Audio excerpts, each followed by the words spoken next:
Hey team, today I want to explore a question I'm sure we've all been asking: what the fuck is autoregulation?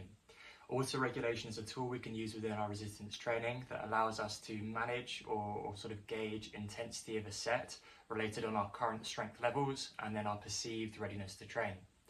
This tends to look like using a scale from 1 to 10, which is our rating of perceived exertion scale, whereby a number will relate to how many repetitions we have left in the tank when we finish the set.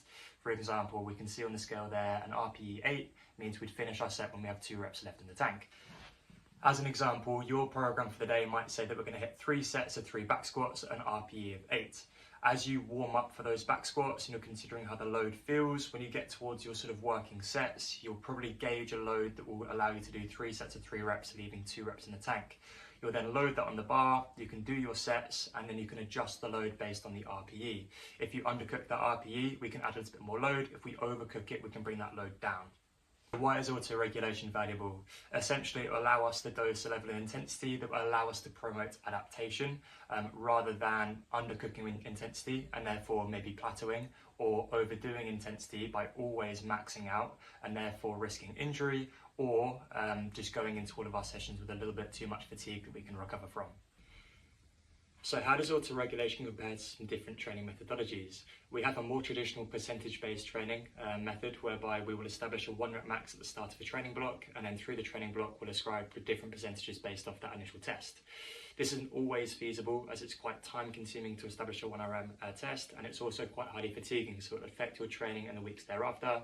Also, whilst actually executing the percentage-based training, it doesn't actually take into account the strength that will accrue over the training block. It will always rely on that initial test, and it also doesn't take into account our perceived readiness, because I'm sure we've all gone to a session where we might not feel 100% and that weight will feel a lot heavier than it is.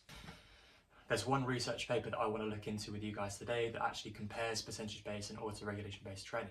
So within the research, there's a 12-week training block, and we have 2 groups of participants, one that do a percentage-based training methodology with some fixed loads, and then one that uses autoregulation to dose intensity.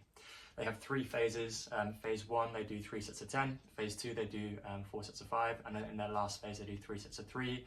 The autoregulation will follow this sort of RPE of 6, 7, 8, 9 over the weeks through the first phases. And in their last phase, they follow an RPE of 7, 8, 9. And on that last testing week, they do max. From the results, we can see that both groups increased their front and back squats significantly. But then comparing the two, the autoregulation group increased their front squats and back squats significantly more than the percentage-based training. And what this sort of provides is a rationale for that autoregulation-based training, allowing us to align our loads a bit more with our strength as it progresses through a phase, and therefore allows us to ascribe intensity a little bit more individually to ourselves on the day and through the phase. So why is this of utility to you guys? A lot of our resistance training wants to be within a RPE scale of 6 to 10, so that we're dosing intensity that is aligned with adapting power, strength, or hypertrophy.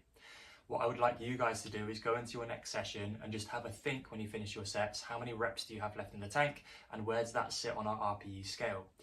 This will probably help us align our intensity so that we know that we are not undercooking ourselves and not doing too little, but also that we're not doing too much and not maxing out too often. Enjoy, let me know how you guys get on.